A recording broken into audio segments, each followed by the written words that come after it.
Hello बच्चों, कैसे आप सभी। मैं हूं ओलेंद्र यादव। थिंक कोटा के यूट्यूब चैनल पर आपका हार्दिक स्वागत करता हूं।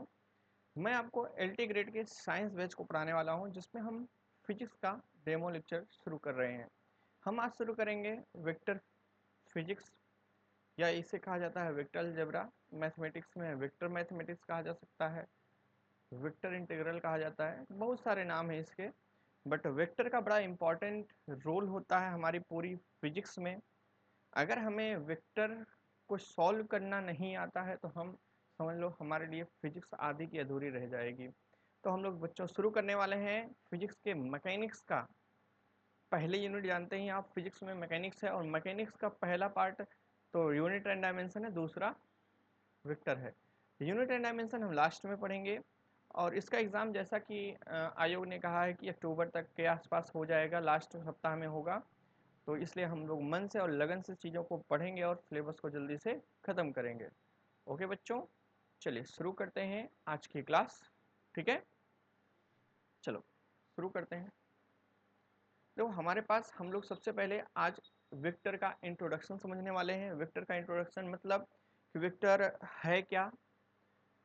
अभी पूरी प्रॉपर्टीज़ हम लोग नेक्स्ट लेक्चर्स में हम लोग इसका एडिशन पढ़ेंगे, फिर मल्टीप्लिकेशन पढ़ेंगे। ये सारी चीज़ें हम लोग बारी बारी से करते जाएंगे। आज हम लोग देखेंगे वेक्टर होता क्या है और कुछ बातें और इम्पोर्टेंट उसकी प्रॉपर्टी को समझने की कोशिश करेंगे। ठीक है ना बच्चों, चलिए शुरू करते हैं। अगले हम लोग वेक्टर अपना, अच्छा यहाँ पर अगर देखें तो दो डायग्राम आपको दिख रहे होंगे। दो डायग्राम दिख रहे हैं ना, सभी को दिख रहे हैं। अच्छा बच्चों, एक बात और है, रिवीजन बहुत अच्छा करना, ठीक है ना। अगर रिवीजन अच्छा नहीं रहा आपका तो एग्जाम में दिक्कत होगा। आपको पता है कि प्री और मेंस जो आपका चल रहा है वो डिस्क्रिप्टिव मॉडल पे चलने वाला। मेंस जो है डिस्क्रिप्टिव होगा और प्री जो होगा आपका एमसीक्यू होगा, ठीक है ना। ठीक है, चलो हम लोग समझने की कोशिश करते हैं। बायलैंग्वेज पढ़ाऊंगा, हिंदी और इंग्लिश मिक्स पढ़ाएंगे हम लोग। तो देखो यहाँ पर एक जो डायग्राम आपको बना हुआ दिख रहा है, ये स्केलर क्वांटिटी का ऊपर डायग्राम है। स्केलर क्वांटिटी कौन होती हैं? सदिश सॉरी अदिश राशियाँ। अदिश राशियाँ मतलब अ और दिश, जिसके पास दिशा ना हो, जिसकी दिशा निश्चित ना हो, उसे हम लोग अदिश राशि कहते हैं। सदिश क्या होती हैं? जिनकी दिशा निश्चित हो। अगर पहले में देखो तो जो ये दूरी मापी जा रही है इसकी कोई निश्चित दिशा नहीं, पहले इसने राइट टर्न लिया फिर लेफ्ट टर्न लिया। देर आफ्टर आपने बताया कि मान लो ये 3 km चला, और ये मान लो 2 km चला, और ये फिर से 3 km चला।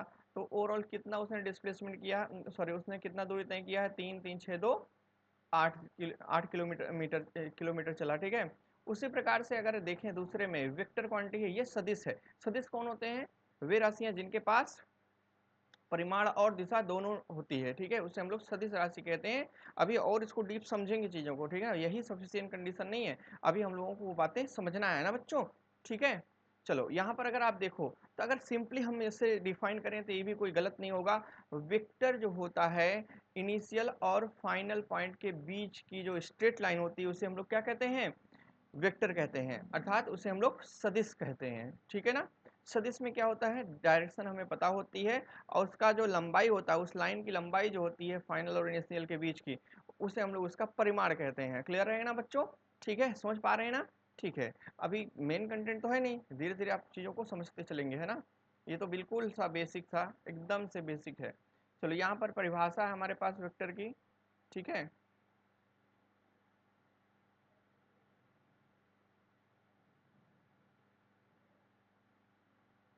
चलिए यहाँ पर कह रहा है कि स्केलर क्वांटिटी अर्थात कि अदिश राशि। तो अदिश राशि कौन होती है? अभी हमने समझा कि वह कोई भी राशि, देखो पहली बात तो भौतिक विज्ञान में दो तरह से डिफाइन किया जाता है राशियों को। एक तो उनके मात्रक और इकाई के आधार पर, दूसरा उनकी दिशा और परिमाण के आधार पर। क्लियर रहेगा बात ना। तो हम लोग ये चैप्टर में पढ़ने वाले हैं परिमाण और दिशा के आधार पर। तो परिमाण और दिशा के आधार पर दो राशियां होती हैं, एक होती है सदिश और एक होती है अदिश, ठीक है ना। एक होता है टेंसर क्वांटिटी, लेकिन हमें उसका डिस्कशन नहीं करना, वो हायर क्लासेस में करना होता है, आपके सिलेबस में नहीं है, ठीक है। तो हम लोग यहाँ पर बात करने वाले हैं सदिश और अदिश राशियों की, ठीक है ना। फिलहाल इसको समझते हैं। तो सदिश राशियाँ, यहाँ पर पहले हेडिंग है अदिश राशि, ठीक है। अदिश राशि को समझते हैं। अदिश राशियाँ कौन होती हैं? अदिश राशियाँ वे राशियाँ होती हैं जिनके पास सिर्फ न्यूमेरिकल वैल्यू होती है, मतलब संख्यात्मक मान होता है। उनके पास परिमाण होता है लेकिन उनकी दिशा निश्चित नहीं होती है। क्लियर ना बच्चों? ठीक है, दूसरी बात है कि वेक्टर, जैसे इनके एग्जाम्पल आपको है यहाँ पर, द्रव्यमान जो है किसी भी वजह, जैसे 2 किलो सेब लिया आपने, तो 2 किलो सेब लिया तो आपको ये नहीं बताना पड़ रहा है कि दाहिने लिया, बाएं लिया, आगे लिया, पीछे ये सिर पे लिया, कहाँ लिए, इसको बताने की आपको आवश्यकता नहीं पड़ रही है, तब भी आप किसी भी पर्सन को पता चल जा रहा है कि सेब ले लिया है। वहीं पर तापमान अगर देखें तो हम फीवर के बारे में क्या बोलते हैं, बुखार के बारे में क्या बोलते हैं कि हमारा 37 डिग्री सेल्सियस तापमान है। तो भौतिक राशि है ये, ठीक है। फीवर तो नहीं है भौतिक राशि, देखो आपसे पूछा जाए कि फीवर क्या है, बुखार क्या है, भौतिक राशि नहीं है, लेकिन उसको बताने वाली जो चीज है उसे हम लोग भौतिक राशि कहते हैं, तापमान। तो मान लीजिए हमने कहा कि 37 डिग्री सेल्सियस तापमान, तो हमने उसको सफिशियंट है, दाहिने बाएं बताने की आवश्यकता नहीं है, डायरेक्शन की आवश्यकता उसे नहीं पड़ेगी, ठीक है। इसी प्रकार से अगर सदिश की बात करें तो सदिश राशियां कौन होती हैं, वे सभी राशियां जिन्हें बताने के लिए उनके परिमाण अर्थात उनका संख्यात्मक मान, और एक चीज और की आवश्यकता पड़ेगी भाई, दिशा की आवश्यकता पड़ेगी। बिना दिशा के हम जो सदिश राशियां उन्हें डिफाइन नहीं कर सकते हैं, कभी भी उन्हें परिभाषित नहीं कर सकते हैं। तो हमें याद रखना है कि ऐसी राशियां जिन्हें हम बिना दिशा के प्रभावित ना कर सके उन्हें हम लोग कहते हैं वेक्टर क्वांटिटी, ठीक है। तो देखो यहाँ पर लिखा vector quantity is the physical quantity that has both magnitude as well as direction. हम लोग वेक्टर क्वांटिटी उन्हें कहते हैं जिनके पास direction as well as magnitude होता है, उसे हम लोग क्या कहते हैं, वेक्टर क्वांटिटी कहते हैं। दैट इज एग्जांपल क्या है, डिस्प्लेसमेंट। डिस्प्लेसमेंट क्या होता है, विस्थापन हिंदी में कहते हैं। आप जानते हैं कि प्रारंभिक और अंतिम बिंदु के बीच की दूरी को क्या कहते हैं, विस्थापन कहते हैं, ठीक है। तो हम प्रारंभ से कह सकते हैं ना कि हम दाहिने दिशा में वहां फाइनली पहुंचे हैं, हम उत्तर में इस समय पहुंचे हैं वहां से, तो हम लोग यहाँ पर दिशा बताते हैं, ठीक है। वेलोसिटी मतलब वेग, वेग के पास भी डायरेक्शन होता है। फोर्स, बल लगाया जाता है ना, बल मैं कहूँ आपको कि कार पर बल लगाओ, कार को धक्का दो, तो आपको अगर मैं ये नहीं बताया कि किस आगे से धक्का देना है या पीछे से धक्का देना है या साइड से देना है, तो आप पता लगे साइड से सब लोग दे के उलट दिए कार को, है ना। तो हमें क्या करना पड़ेगा, डायरेक्शन बताना पड़ेगा। तो डायरेक्शन की इंपॉर्टेंस है किसके लिए, फोर्स के लिए, नहीं तो हम कुछ क्लियरली कह नहीं सकते हैं जब तक हम लोग डायरेक्शन की बात नहीं करेंगे। तो फोर्स कभी भी बिना डायरेक्शन के डिफाइन नहीं हो सकता है, ठीक है। अभी आगे पढ़ोगे न्यूटन्स लॉ में, ठीक है ना, न्यूटन्स लॉ ऑफ मोशन जब पढ़ोगे वहां ये बातें आपको क्लियर हो जाएंगी, ठीक है ना बच्चों। चलो, तो हिंदी में भी यहाँ लिखा है, हिंदी में मैंने आपको समझा दिया, जिसके पास परिमाण और दिशा दोनों होता है उसे हम लोग क्या कहते हैं, वेक्टर अर्थात सदिश राशि कहते हैं। क्लियर रहेगा बच्चों। चलो आगे बढ़ते हैं अपन। देखो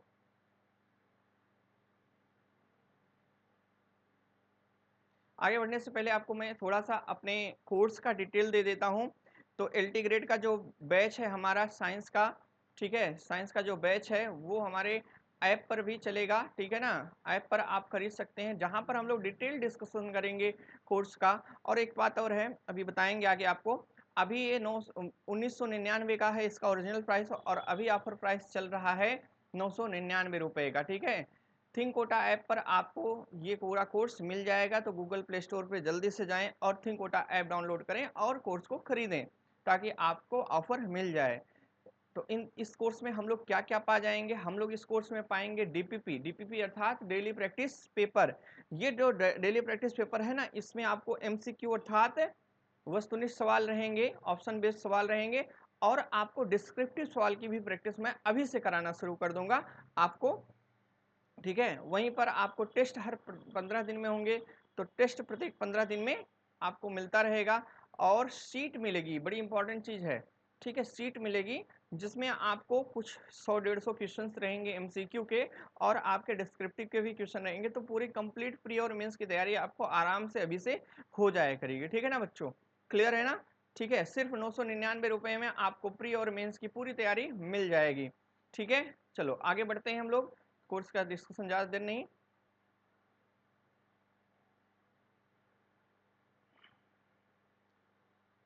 चलो अब हम लोग यहाँ पर बात करने वाले हैं कि जरूरत क्यों पड़ी हमें वेक्टर की, वेक्टर की जरूरत क्यों पड़ रही है।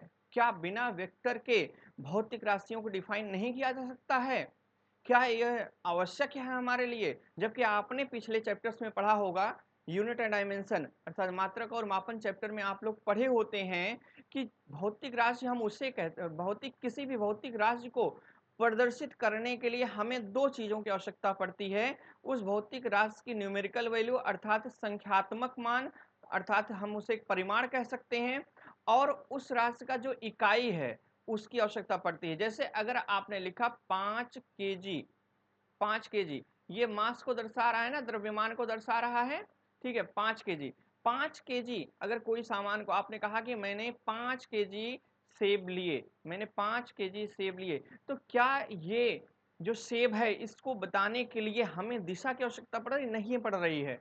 ये अपने आप में सफिशियंट परिभाषित करने का तरीका है कि मैंने 5 kg सेब लिया, मैंने 7 kg मैंगो लिया, आम लिया, 7 kg आम लिया, तो 7 और केजी, जो 7 क्या है, 1 kg का 7 गुना, ठीक है ना।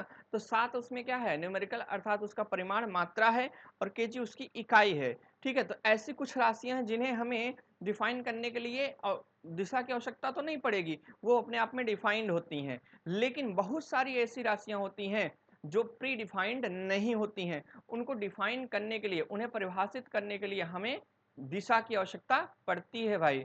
बिना दिशा के हम लोग उन्हें डिफाइन नहीं कर सकते हैं। ओके बच्चों, ठीक है।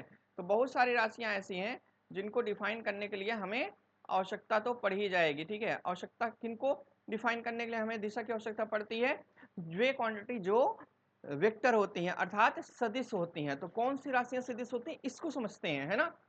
समझ पा रहे हैं ना, कोई डाउट नहीं ना, ठीक है। अगर डाउट है तो कमेंट बॉक्स में कमेंट करना, एकदम क्लियरली समझेंगे हम लोग। एलटी की तैयारी को एकदम इतना बकायदा करेंगे कि आपको कोई दिक्कत नहीं होने वाला है, चाहे वो रिटन देना हो, चाहे आपको ऑब्जेक्टिव फॉर्मेट में देना हो, ठीक है ना बच्चों। चलो, अभी आपको पता है कि यूपी टेट और टीजीटी पीजीटी की भी डेट आ गई हैं। तो जो टीजीटी है वो दिसंबर के आसपास होनी है, पीजीटी जो है वो अक्टूबर में होनी है, और जो एलटी, देखो एक चीज और प्रॉब्लम आ रहा है, अक्टूबर में अगर पीजीटी डिफाइंड है तो मुझे लगता है अभी आयोग ने इसका डेट नहीं दिया है, तो मुझे लगता है ये चेंज होने वाला है, ठीक है ना। अक्टूबर में हो सकता है ना करा पाए इसको, लेकिन ये भी नहीं कहेंगे दिसंबर के बाद तब होगा, ठीक है ना। नवंबर में करा सकता है अक्टूबर में अगर डेट इसको नहीं मिली, क्योंकि टीजीटी पीजीटी की डेट आ चुकी है, लेकिन अभी एलटी की डेट नहीं है, तो आयोग को इसको शिफ्ट करना पड़ जाएगा क्योंकि इसकी डेट नहीं डिफाइंड है, या आगे पीछे हो जाए कोई प्रॉब्लम नहीं है, ठीक है ना बच्चों। ठीक है, हो सकता है करा भी ले टाइम से या फिर उससे आगे लेके जाए शेड्यूल को, ठीक है। तो उसके बैच टीजीटी के भी बैच जो रिवीजन बैच है उसका लॉन्च हो रहा है जल्दी ही, आपको उसका रक्षाबंधन के बाद उस कोर्स लॉन्च हो जाएगा, ठीक है ना। ऐप पर रहेगा और हम लोग यूट्यूब पर डेली प्रैक्टिस करते रहेंगे एनसीईआरटी इन सब चीज़ों का, ठीक है। चलो अब देखते हैं कि क्या हम क्यों आवश्यकता पड़ी। जैसे देखो एक कहानी से समझाएंगे तो आपको तुरंत समझ में आ जाएगा, ठीक है ना। तो कहानी से समझते हैं। कहानी आप सभी ने एक मूवी देखी होगी, मुझे देखो एग्जैक्टली नहीं याद आ रही, आई थिंक वो गोलमाल मूवी है। गोलमाल मूवी में मान लो एक कहानी थी, उसी का हेल्प लेके हम समझने की कोशिश करते हैं। एक लड़का था, उसका दोस्त बहुत सीरियस बीमार था। उसका जो दोस्त बीमार था वो बहुत अमीर था, और उसने अपने दोस्त को कहा कि देख भाई अब मैं तो जाने वाला हूँ, और मैंने क्या किया है, गोवा में जो सेबेस्टियन पार्क है वहां पर एक डब्ल्यू आकार का, ठीक है ना, उसमें सेबेस्टियन जो पार्क है गोवा में, वहां डब्ल्यू आकार का एक वृक्ष है, ठीक है। पार्क में जाओगे देखोगे वहां पर डब्ल्यू आकार बना है वृक्ष से, ठीक है ना। तो उस वृक्ष के 5 मीटर में मैंने एक खजाना गाड़ा है। अब वो दोस्त जो गरीब था, जो अमीर दोस्त के पास खड़ा था, वो अब उसके मरने की चिंता नहीं कर रहा है। अब वो क्या कर रहा है, वो जा रहा है, भाग के जाना चाहता है गोवा, और उस खजाने को निकालना चाहता है, और वहां से निकल लेता है बिना पूरी बात को सुने। अब बात पूरी क्या थी भाई, पूरी बात तो ये थी कि वो ये नहीं सुना। अब गया जब वो गोवा, और वहां पर देखने लगा कि 5 मीटर, उसने क्या किया, पहले इधर साइड खोद दिया, यहां नहीं मिला, फिर 5 मीटर वो इधर साइड खोद दिया, नहीं मिला खजाना। समझ पा रहे हो क्या बताना चाह रहा हूं, समझ पा रहे हो ना, कमेंट करो जल्दी से, क्या समझ पा रहे हो। यहां मैं बताना चाह रहा हूं कि अगर इसने जल्दीबाजी नहीं दिखाई होती थी, इसे खजाना मिल गया होता। अब तो बड़ी प्रॉब्लम है, वो मर गया और इसे खजाना भी नहीं मिलने वाला। क्यों ऐसा, इसलिए क्योंकि इसने पूरी बात उसकी नहीं सुनी। वो अब बताने वाला था कि 5 मीटर दाहिने तरफ पौधों के, आगे की तरफ, पीछे की तरफ या बाएं तरफ किधर है, ये बताने वाला था, लेकिन इसने सुना नहीं। तो अब इसको खजाना मिलने वाला नहीं है। तो एक बात याद रखना, अधूरा ज्ञान सर्वनाश। ठीक है, अगर आपका ज्ञान अधूरा होगा तो आपका नाश हो जाएगा, सिलेक्शन में बड़ी प्रॉब्लम आने वाली है। तो जो भी चीज पढ़िए बड़े ढंग से पढ़िए और रिवीजन को तो खास कर ध्यान दीजिएगा बच्चों। ठीक है, चलो आगे बढ़ते हैं। एक कहानी और अगर आप बोर ना हो तो सुनाए, थोड़ा सा सुनाता हूँ।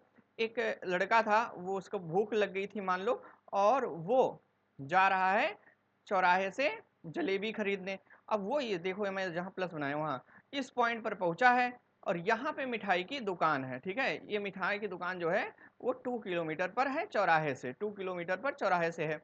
तो समझना यहाँ पर, अब ये बच्चा है, इस एक व्यक्ति से पूछता है कि भैया मिठाई की दुकान किधर है। तो व्यक्ति बोलता है कि मिठाई की दुकान यहाँ से 2 किलोमीटर पर है। अब बालक दौड़ने लगता है, उसको भूख लगी है, तड़प मची है जलेबी खाने की, है ना। ऐसी तड़प नहीं होनी चाहिए कि पूरी बतिये ना सुनो। तो उसने कहा कि आगे 2 किलोमीटर पर है। अब बताने वाला था कि इस रोड पर या इस रोड पर है। अब बालक को नहीं सुना। अब वो बालक क्या किया, सीधे उस रास्ते पर चला गया और सीधे गया 2 किलोमीटर, तो देख रहा है वहां पर कुछ भी कोई मिठाई दुकान नहीं है। अब यहाँ पर देखो दिशा का ज्ञान जरूरी था ना। अगर वो पूछ लिया होता है कि दाहिने साइड बाएं साइड किस वाले रोड पर, तो वो एग्जैक्टली पहुंच जाता। ठीक है, अब 2 किलोमीटर आगे गया, फिर वहां पर जब उसने पूछा तो उसने बताया कि 2 किलोमीटर आगे चौराहे पर है। अब तब जाके वो यहाँ पर पहुंचा, तो उसको कितना चलना पड़ गया, 2 किलोमीटर, ये 2 किलोमीटर, 2 किलोमीटर, टोटल उसे 6 किलोमीटर चलना पड़ गया भाई वापस। वहीं पर अगर वो पूरी बात सुन लिया होता तो 2 किलोमीटर जाकर उसे मिठाई की दुकान मिल गई होती। तो डायरेक्शन की इंपॉर्टेंस समझ में आई। हर राशि को डिफाइन करने के लिए हमें भले ही आवश्यकता ना पड़े डायरेक्शन की, दिशा की, लेकिन बहुत सारी भौतिक राशियां ऐसी हैं जो बिना दिशा के नहीं वर्क कर सकती हैं। जैसे विस्थापन, विस्थापन बिना दिशा के नहीं चलता है। ठीक है ना बच्चों, कहानी लंबी लगी तो सॉरी उसके लिए। आगे बढ़ते हैं हम लोग। कहानी उसको समझेंगे तो कभी भूलेंगे नहीं यार। भले ही आपको थोड़ा सा बोरिंग लगे, लेकिन अब आप नहीं भूलोगे कि क्यों दिशा की आवश्यकता हमें पड़ती है। तो कहानियों से ही समझेंगे हम चीजों को। ठीक है ना, चलो नेक्स्ट समझते हैं आगे। अब ये हमारे सामने है कि बताना चाह रहा है कि दिशा डिफरेंस क्या होता है, स्केलर और वेक्टर क्वांटिटी में डिफरेंस क्या है। तो देख लेते हैं डिफरेंस क्या है स्केलर और वेक्टर क्वांटिटी में। देखो पहला डिफरेंस जो है only numerical value. Scalar quantity के पास सिर्फ और सिर्फ न्यूमेरिकल वैल्यू होती है, इनके पास कोई डायरेक्शन नहीं होती। वहीं पर जो वेक्टर क्वांटिटी हैं उनके पास, वेक्टर क्वांटिटी मतलब सदिश राशियां जो हैं, सदिश राशियों के पास न्यूमेरिकल वैल्यू होती है और दिशा भी होती है। ठीक है, इनके पास संख्यात्मक मान और दिशा दोनों होता है। लिखते जाइएगा साथ में, ठीक है, लिखना जरूरी है। देखो एक बात याद रखना भाई, आप अगर ये गलती कर रहे हो ऑनलाइन एजुकेशन में कि हम खाली लेक्चर सुन रहे हैं तो कहानी मूवी हो जाएगी, गदर फिल्म हो जाएगी, समझ रहे हैं कि नहीं भाई। गदर फिल्म मत देखो, आप चीजों को लिखते रहो। अगर नहीं लिखोगे तो पहली बात तो आप एलटी के लायक नहीं हो। क्यों लायक नहीं हो, क्योंकि मेंस तो लिख के देना है, वो भी सुंदर सुंदर राइटिंग में। तो भाई लिखने की आदत अभी से डालो। ऑनलाइन एजुकेशन में अगर आपने टीचर साथ नोट्स नहीं बनाया तो कुछ आपको आने वाला नहीं है। पीपीटी भेज दो सर, ये भेज दो सर, उससे कुछ ना होने वाला है जब तक आप अपना नोट्स प्रॉपर नहीं बनाओगे। क्योंकि लास्ट में चलकर रिवीजन कहाँ से करोगे। इसमें से बहुत लोग, आप लोग टीचर भी होंगे, आपको पता होगा कि रिवीजन करने के लिए अपने नोट्स की आवश्यकता पड़ती है भाई। यहाँ तक शॉर्ट नोट्स भी तैयार करते चलो साथ साथ। मैं पूरी स्ट्रेटजी बनाऊंगा बताऊंगा, बिना स्ट्रेटजी तो नहीं निकलने वाला है। जब तक आप स्ट्रेटजी के साथ नहीं पढ़ाई करेंगे तब तक ना निकलने वाला। अब इतने लोग फॉर्म भरेंगे, उसमें क्या उसके 50% बच्चे भी नहीं पढ़ने वाले हैं भाई, हैं 50% बच्चे, लेकिन क्या सभी का सिलेक्शन होगा, नहीं होगा। जरूरी नहीं है कि जो बहुत ज्यादा पढ़ रहा है उसका सिलेक्शन हो जाए। भाई सिस्टमेटिक पढ़ना पड़ेगा आपको चीजों को ढंग से। जब तक ढंग से नहीं पढ़ोगे ना तब तक सिलेक्शन ना होने वाला। तो ध्यान दो इस बात का। आगे बढ़ते हैं, कह रहा है ये सबसे इंपॉर्टेंट। देखो हम जो पढ़ते आए अभी तक, तो अभी तक पूरी तरह से वेक्टर डिफाइन नहीं था, सदिश राशि अभी तक नहीं डिफाइन थी। बहुत इंपॉर्टेंट बात है, मिस मत करना इस बात को, भूलना भी मत। तो हमने अभी तक क्या समझा, हम बचपन से समझते आए कि वह राशि जिसके पास दिशा और परिमाण दोनों हो उसे हम क्या कहेंगे, वेक्टर कहेंगे, अर्थात उसे सदिश कहेंगे। The quantity which have direction as well as magnitude is called as vector. Comment कर दिया करो यार, है ना, कभी कभी जागते रहोगे तभी तो याद रहेगा।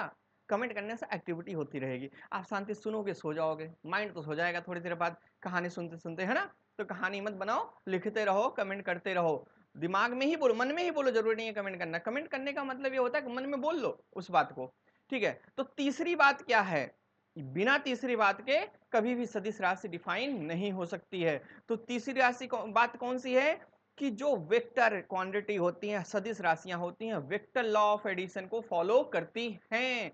ये सदिश के योग के नियम का पालन करती हैं। अब ये कौन सी चिड़िया आ गई, सदिश के योग का नियम, बड़ा प्रॉब्लम। ये भी एक प्रॉब्लम ही तो है कि अभी तक तो हमने पढ़ा था योग कर लो, अलजेब्रिक सम कर लो, है ना, बीजगणितीय योग कर लो, सामान्य योग कर लो। अब ये कौन सा नया योग फल आ गया भैया। तो देखो होता क्या है, यहाँ पर स्केलर के नीचे लिख रहा हूं, बट ये वेक्टर की ही बात है, समझना। आपने क्या किया, 2 किलो सेब लिया, डिफरेंस समझा रहा हूं कंपेरिजन करके, प्लस 3 किलो दूसरी दुकान से सेब ले लिया, तो कितना हो गया, 5 केजी हो गया सेब। 5 केजी हो गया ना। 2 किलो दूसरी दुकान से, 3 किलो दूसरी दुकान से खरीदा तो सेब 5 के लिए हो गया। तो अच्छा बताओ, सेब लेके हम चाहे अपने घर चले जाएं, उस सेब को चाहे मार्केट में ही पड़े रहें या मुंबई चले जाएं लेके, क्या दाएं चले जाए, बाएं चले जाए, किसी डायरेक्शन में चले जाए, क्या योगफल बदलेगा, नहीं बदलेगा। लेकिन वेक्टर के साथ खेला हो जाता है भाई, वेक्टर के साथ खेला हो जाता है। तो उसी खेला को समझो कि जैसे मैंने क्या किया, वेक्टर ए 3 मीटर का है और वेक्टर बी भी कितने मीटर का, मान लो 4 मीटर का है, ठीक है। अब इनके बीच का जो एंगल है वो कितना है, 0 डिग्री है। अभी पढ़ोगे ये चीजें एंगल का, जब लॉ ऑफ वेक्टर एडिशन पढ़ेंगे तो वहां समझेंगे इन चीजों को, ठीक है। तो देखो दोनों वेक्टर को अगर जोड़ा जाए तो 7 मीटर का आया कि नहीं, वेक्टर वेक्टर 7 मीटर का हुआ। अब मान लो इसी वेक्टर की इस डायरेक्शन को 3 मीटर इधर रहे, और वेक्टर बी जो है, वेक्टर ए तो इधर गया, वेक्टर बी जो है इधर चला गया, मान लो 2 मीटर, या सॉरी 4 के ही लेते हैं ताकि कंपेरिजन पता चले, 4 मीटर। अब आएगा कितना sum, -2 metre, sorry 4 3 1 1 metre, vector 1 -1 metre, इसका मतलब इधर जा रहा है वेक्टर। देखो सेब वाले बात में क्या समझ में आया, 3 और 2 चाहे दाएं जोड़ो, दाएं हाथ में लो, बाएं हाथ में लो, इधर मुड़ के लो, उधर मुड़ लो, उतने सेब रहने वाला है। लेकिन वेक्टर ने क्या किया, क्या किया बोलो, वेक्टर ने अपने वैल्यू को चेंज कर लिया। पहले योगफल कुछ था, अभी योगफल कुछ हो गया, और किसी कंडीशन में जोड़ोगे तो कुछ हो जाएगा। इसका मतलब कि जब भी बात आए, बहुत लोगों को ये चीज समझ में नहीं आती, समझो इस चीज को कि वेक्टर लॉ ऑफ एडिशन होता क्या है। तो पढ़ते तो रहते हैं कि वेक्टर लॉ ऑफ एडिशन मतलब ये सदिश यौगिक के नियम का पालन करता है, जो सदिश राशि होती है। भैया ये होता क्या है, ये होता है कि जब वेक्टर क्वांटिटी को जोड़ोगे, उनके बीच का कितना कोण है, उनके बीच का जो डायरेक्शन का गैप है, कितने एंगल वो एक दूसरे से बना रहे हैं, वो पता होना जरूरी है, और उसी पर उनका योगफल निर्भर करता है। समझे कि नहीं समझे, तीसरी बात समझ गए, समझ गए ना। तो वेक्टर लॉ ऑफ एडिशन क्या कहता है कि sum of any two vector depends on the angle between them. किसी भी दो वेक्टर का जो वेक्टर सम होता है, उनके बीच के बने हुए कोणों पर निर्भर करता है। एंगल बदलोगे, कोण बदलोगे, तो उनका जो योग है वो बदल जाएगा। क्लियर रहेगा बच्चों, ठीक है। एक और पॉइंट है कि केवल जो देखो जो स्केलर क्वांटिटी हैं, जो अदिश राशियां हैं, उन्हें हम सामान्यतः जोड़ सकते हैं। 3 2 5 जैसे आपने सेब को जोड़ा, और भी कुछ जोड़ ले, दूरी जोड़ लो यार, 3 2 5 किलोमीटर चला। लेकिन जो वेक्टर क्वांटिटी हैं, सदिश राशियां हैं, उन्हें हम सिर्फ और सिर्फ वेक्टर लॉ ऑफ एडिशन से ही जोड़ते हैं, सदिश के योग के नियम से ही जोड़ा जाता है। क्लियर रहेगा ना, ठीक है। चलिए बच्चों आगे बढ़ते हैं।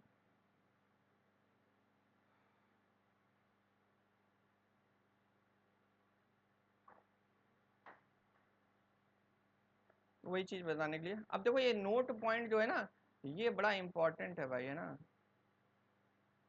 ये नोट पॉइंट जो है ये बहुत इंपॉर्टेंट है।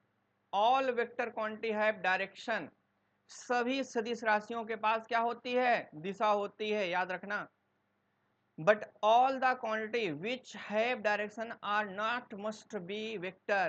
एक बात याद रखना, यही तो पीछे बताए हैं कि सभी वेक्टर राशियां जो होती हैं उनके पास डायरेक्शन होती है। अगर कोई राशि सदिश है तो उसके पास दिशा तो जरूर होगी, ठीक है। लेकिन वह राशियां जिनके पास डायरेक्शन है, जैसे करंट बड़ा अच्छा इंपॉर्टेंट है, करंट के पास डायरेक्शन है, समझ रहे हैं कि नहीं। करंट गई, मान लो ये 3 एम्पियर करंट है, और ये जो करंट आई ये 2 एम्पियर आई, और ये इधर चली गई, ये कितनी हो गई 5 एम्पियर। अब बताओ क्या इनके बीच का जो कोण है ये बता कुछ निर्भर कर रहे हैं? नहीं निर्भर कर रहे हैं भाई। इनके पास डायरेक्शन भी है, परिमाण भी है, क्या वेक्टर है? नहीं। वे सभी राशियां जिनके पास डायरेक्शन और परिमाण है, दिशा और परिमाण है, वो पक्का से नहीं कह सकते वेक्टर होंगे। कंफ्यूजन हुआ ना? हुआ, जरूर हुआ, बहुत लोगों को हुआ। समझो, कोई राशि वेक्टर है तो उसके पास पक्का डायरेक्शन होगी, यहाँ पर बातें खत्म। दूसरी बात समझते हैं कि कोई राशि के पास दिशा है और परिमाण है, दोनों है, तो जरूरी नहीं है कि वे सदिश राशियां होंगी। वे सदिश राशियां कब बनेंगी? जब वे वेक्टर लॉ ऑफ एडिशन को फॉलो करेंगी, जब वे सदिश के योग के नियम का पालन करेंगी। और यहां पर आप करंट को देखिए, करंट सामान्य योग के नियम का पालन करता है, 3 2 5 होता है। क्या यहां सदिश के नियमों का पालन किया गया? नहीं किया गया भाई, नहीं किया गया, देख लो। तो हम कह सकते हैं कि वे सभी क्वांटिटी जिनके पास डायरेक्शन है और मैग्नीट्यूड है वो हमेशा वेक्टर नहीं होते, सदिश नहीं होते हैं। सदिश होने के लिए वेक्टर लॉ ऑफ एडिशन को फॉलो करना पड़ता है। क्लियर रहेगा सभी को? चलो आगे बढ़ते हैं।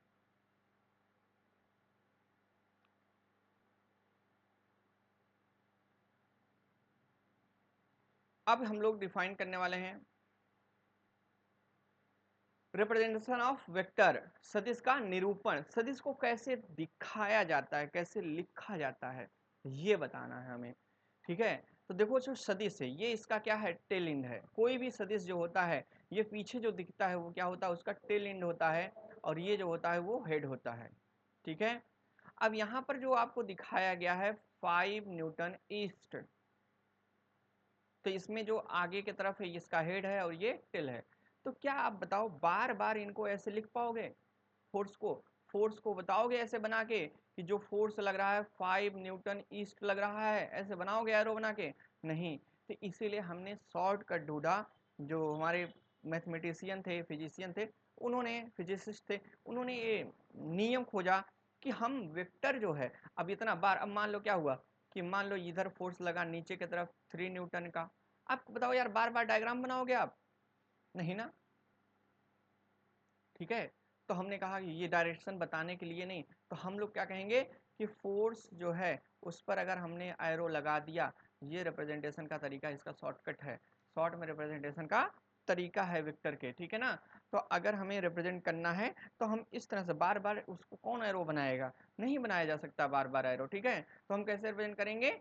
कोई भी क्वांटिटी जिसको रिप्रेजेंट करता है उसके ऊपर एरो लगा देंगे तो ये क्या कहलाएगा? Vector quantity. अब यहाँ पर जैसे 5 न्यूटन ईस्ट है, तो आप फोर्स पर एरो लगाओ तो पता चल गया कि ये वेक्टर क्वांटिटी है। अब इसके आगे आप लिख दो 5 न्यूटन ईस्ट, डायरेक्शन लिख दो। समझ रहे हैं कि नहीं? ठीक है। अब क्लियर है ना बात? समझ आया ना? अब देखो, अब जो है वेक्टर को दर्शाने के लिए इतनी आवश्यकता पड़ती है, डायरेक्शन बताना हो तो बताएंगे, नहीं तो कोई जरूरत नहीं, इतने से जान जाता है व्यक्ति वेक्टर क्वांटिटी है। अगर ये फोर्स पर आपने एरो नहीं लगाया होता, सिर्फ F बराबर 5 न्यूटन लिख देते, तो ये जरूरी नहीं है आप बताना चाह रहे हो कि ये वेक्टर क्वांटिटी है।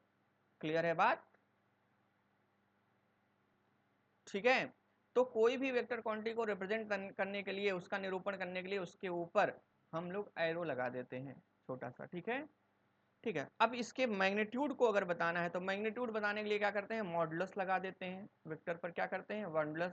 अब ये वेक्टर क्वांटिटी नहीं, अब ईस्ट लिखने की आवश्यकता नहीं है, क्योंकि अब डायरेक्शन नहीं, सिर्फ हम परिमाण बता रहे होते हैं।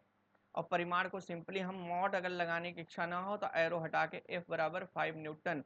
अब डायरेक्शन डिफाइन नहीं हो रही है, अब सिर्फ क्या बता रहे हो आप? इसका परिमाण बता रहे हो। तो याद रखना वेक्टर क्वांटिटी को रिप्रेजेंट करने के लिए उसके ऊपर एरो लगाना जरूरी है, ठीक है, क्योंकि डायग्राम बार बार बनाना संभव नहीं है, ठीक है ना बच्चों।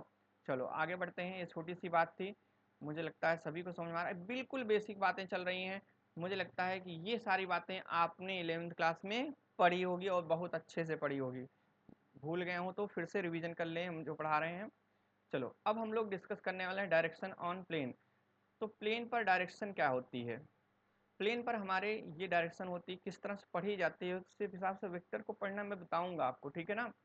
तो ये नॉर्थ है, ये साउथ है, पेपर में ये अपवर्ड हमारे सामने क्या होता है, नॉर्थ होता है, और हमारे तरफ क्या होता है, साउथ होता है। मतलब हमारे सामने उत्तर दिशा होती है और हमारे तरफ जो होती है वो दक्षिण दिशा होती है, और इधर साइड जो होता है वो नॉर्थ ईस्ट, ठीक है, उत्तर पूर्व होता है।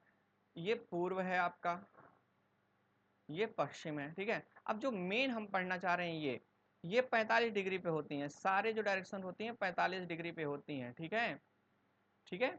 अब देखो अगर मैं यहाँ पर एक वेक्टर ड्रॉ कर लूँ और इसको यहाँ से लगा देता हूँ कि ये 30 डिग्री पर है।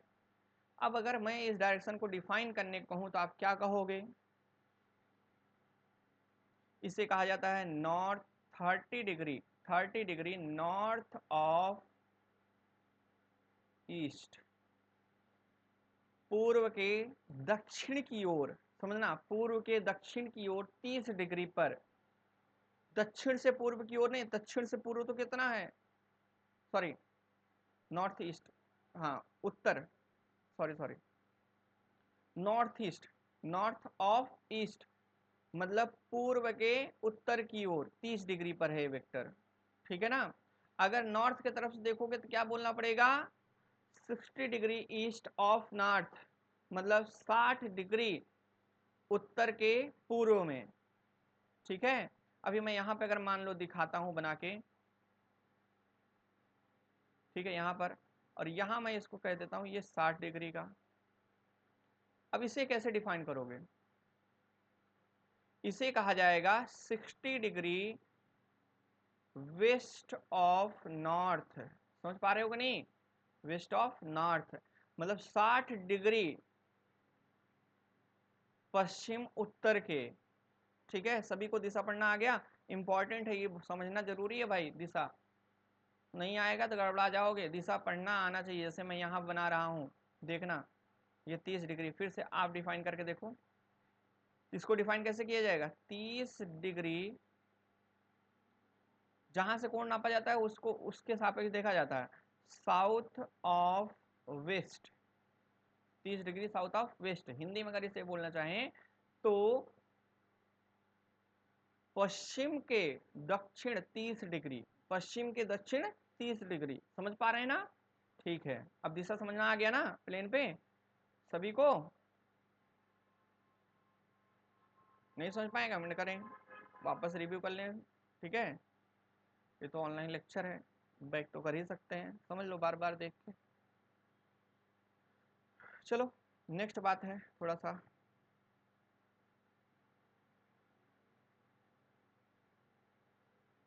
ये तो अभी आदत नहीं पड़ी है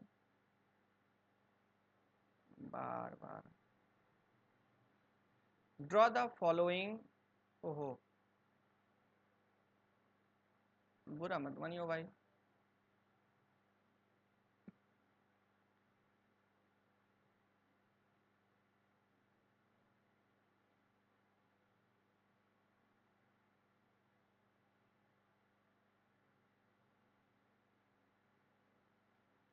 चलिए ये कह रहा है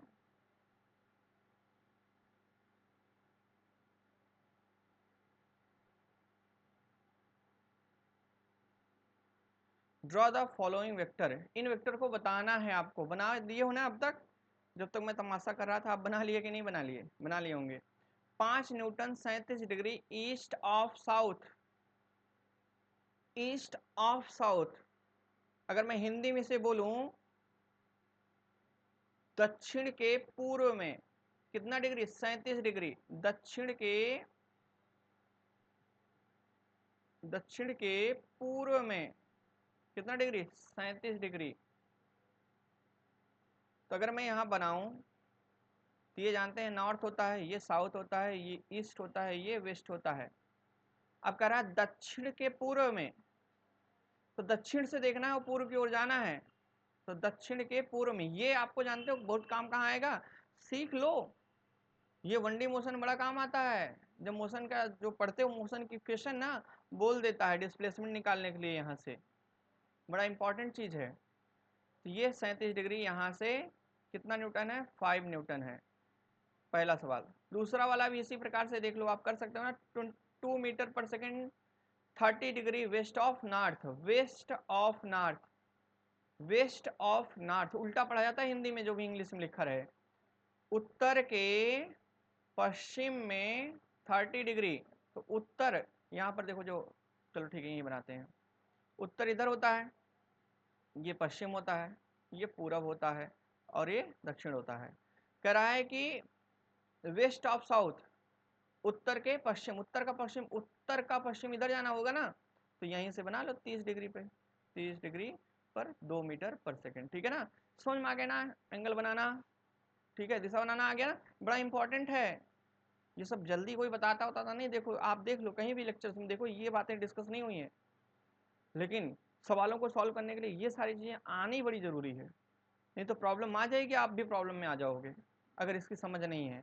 जिसको भी लग रहा होगा बेसिक बड़ा लंबा पढ़ाया जा रहा है, भाई बेसिक ही तो नहीं, अब बताओ यार घर की नींव बना रहे हो, मजबूत ना बनाओ, फटाफट पढ़ने चलो आगे, दूसरी तीसरी बिल्डिंग खड़ी कर दो, बेस मजबूत ही ना करो, ढह जाएगी बिल्डिंग, तो पहले बेसवा मजबूत कर लो।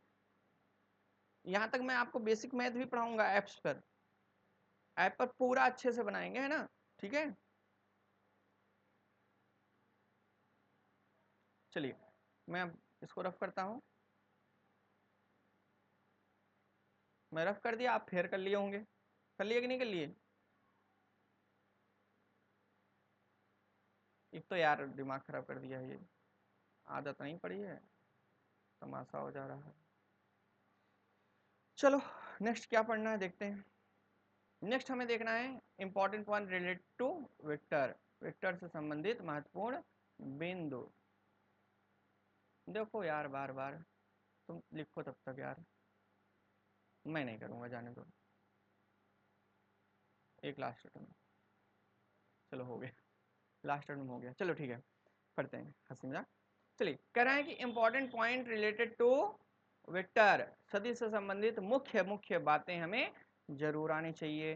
पहला है 2 पाई से घूमने पर सदिश नहीं बदलता है, अंग्रेजी में क्या लिखा गया है पढ़ लो अंग्रेजी वालों, on rotating by 2 pi vector does not changes. अगर हम, या मान लो ये वेक्टर यहाँ है, ये वेक्टर को हम, वेक्टर ए जो है, ये वेक्टर को 360 डिग्री से घुमा दें, 360 डिग्री से घुमा दें, 2 पाई का मतलब 360 डिग्री, 360 डिग्री से घुमाओगे तो क्या कोई परिवर्तन होगा, नहीं, इनिशियली जिस कंडीशन में था उसी कंडीशन में उतना ही आ जाएगा, सेम डायरेक्शन सेम मैग्नीट्यूड, कोई परिवर्तन आया नहीं आया।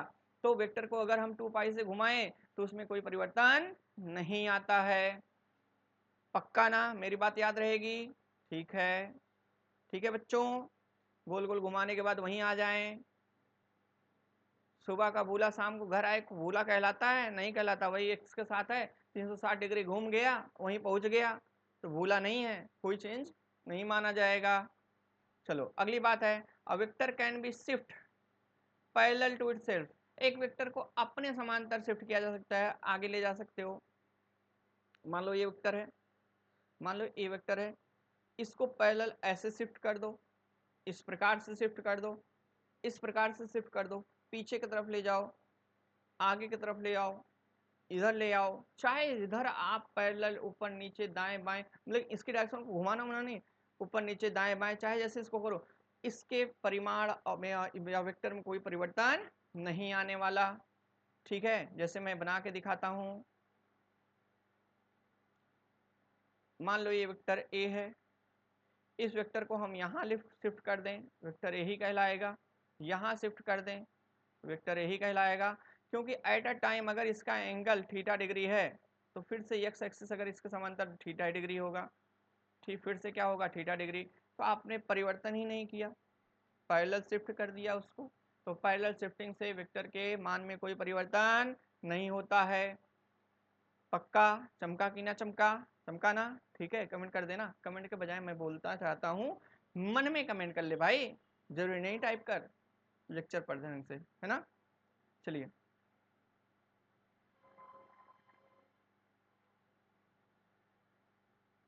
तीसरी बात कह रहा है सुन ले बातें भाई, तो सुन लेते हैं। तीसरी बात, the angle between the two vector is the smallest angle between the two vector when they join tail to tail. Spelling को बाहर में जाने दो आप, लेकिन ध्यान देना एलटी में स्पेलिंग है ये, ठीक है। तो दो सदिशियों के बीच का कोण, दो सदिश हैं, उनके बीच का कोण सदिशों के जुड़ने पर उनके बीच के छोटे कोण के बराबर होता है। याद रखना, उनके टेल टू टेल को जोड़ा जाए। जैसे मैंने ऐसे बना दिया, ये एंगल, ये वेक्टर ए है और ये वेक्टर बी है, और इसे मैंने कह दिया कि ये 60 डिग्री है। इसमें दो कोण बने हैं, एक तो ये 60 डिग्री बना है, एक तो ये बना है 300 डिग्री। अब बताओ ए और बी के बीच का कोण क्या होगा? बताओ जल्दी, बताओ बताओ भाई, जल्दी बताओ। तो आप सभी को पता है कि इनके बीच का जो थीटा है वो कितना है? 60 degree. Not theta is not equal to 300 degree. ये नहीं होगा, याद रखिए भाई, समझे कि नहीं। अब मान लो मैंने ये बना दिया, ठीक है, ये मान लो 120 डिग्री, बन नहीं दिख नहीं रहा, मान लो 120 डिग्री। ये वेक्टर ए है और वेक्टर बी है। वेक्टर और ए और बी के बीच कितना कोण होगा? क्या ये वाला होगा? बताओ, ये कितना है? 240। बताओ थीटा जो है वो 120 डिग्री होगा या फिर थीटा जो होगा वो 240 डिग्री होगा? जल्दी बताओ। ये नहीं होगा, ये वाला आंसर होगा 120 वाला। समझे कि नहीं समझे? समझे? एक काम करते हैं, मैं थोड़ा सा देखूं पीपीटी खाली बनाया हूं कि नहीं, तो सवाल दूं आपको एक। चलो पीपीटी है,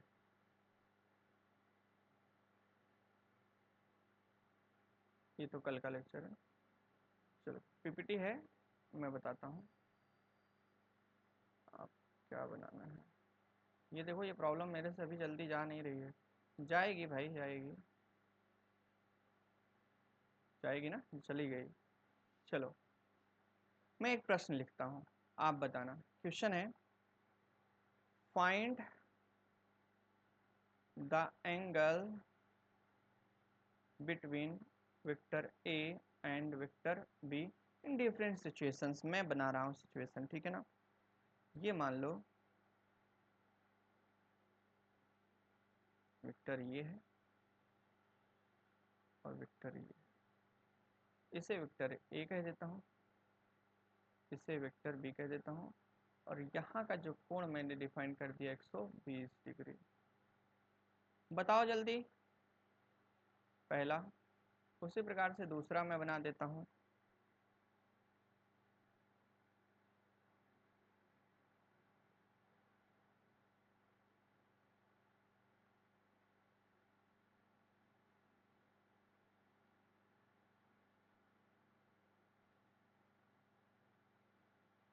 देखो वेक्टर को रिप्रेजेंट करने के लिए एरो लगाना जरूरी है। दोनों केस में बताओ जल्दी से, ए और बी के बीच का कोण बताइए। यहाँ पर जो पहला वाला क्वेश्चन है, इसमें ए और बी के बीच का कोण कितना है? देखो यहाँ क्या हो रहा है, क्या टेल से टेल मिल रहा है? नहीं, टेल से टेल मिलता तो वही हो जाता जैसे पिछले सवालों में देखे हम। ये अलग केस क्यों ले रहे हैं भाई, पिछला तो देख लिए टेल से टेल।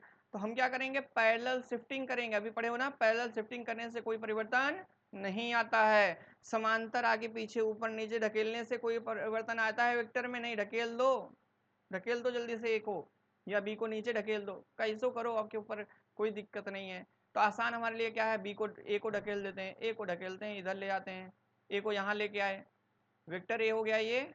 अब बताओ यहाँ अगर पूरा 120 है, पूरा 180 होता है, 120 है तो कितना होगा भाई 60 डिग्री। तो आप नहीं कह सकते हो कि angle between vector A and B is 60 degree. कह सकते हैं कि नहीं कह सकते हैं? कह सकते हैं बच्चा भाई, नहीं कह सकते? कह सकते हैं, ठीक है ना। चलो इसको देखते हैं। अब यहाँ भी क्या है, इसका हेड और इसका टेल, और हेड और टेल मिलने से थोड़ी ना होता है, टेल टेल मिलाओ या हेड नहीं, हेड हेड नहीं, टेल टेल मिलाना है, ठीक है ना। चलो तो हम लोग क्या करें, बी को शिफ्ट कर लें भाई। अरे ए के पीछे ले जा सकते हो, कोई प्रॉब्लम नहीं है। किसी को मन में आ रहा हो सर मैं तो कह रहा हूँ ए आगे पीछे चला है, तो कर लो, ए को पीछे शिफ्ट कर दो, बी को बना रहने दो ऐसे, और ए को इसे ऐसे से लेके ऐसे डॉट डॉट लगा के कर दो, ठीक है। बी ऐसे है और ए को जो सीधी खड़ी रेखा है उसे खींच दो, ये ए है एक्चुअली और ये बी है भाई साहब। ए डैश हो गए, मैंने शिफ्ट किया है इसको, ए को पीछे ले गए हैं, और ये कोण कितना बताया गया है 30 डिग्री का। अब बताओ ये पूरा का पूरा कोण जो सीधी रेखा बन रहा है स्ट्रेट लाइन पर वो कितने डिग्री का है 180, 180 में से 30 चला जाएगा तो कितना रह जाएगा, ये वाला एंगल जो हो जाएगा 150 डिग्री। तो ये लाइन नहीं याद रखना है कि दो वेक्टर या दो सदिशियों के बीच बनने वाले छोटा कोण होता है उनका कोण, ये गलत बात है। हमें साथ साथ क्या ध्यान देना है, टेल से टेल को मिलाने पर उसके जो पुंछ भाग है, सिरा नहीं, पुंछ भाग से मिलाने के बाद जो छोटा वाला कोण बनता है वही कहलाता है उन दोनों वेक्टर के बीच का कोण। समझे कि नहीं? समझ गए ना? ठीक है, कल बात करेंगे अब, है ना। राम राम भाई लोग, बाय।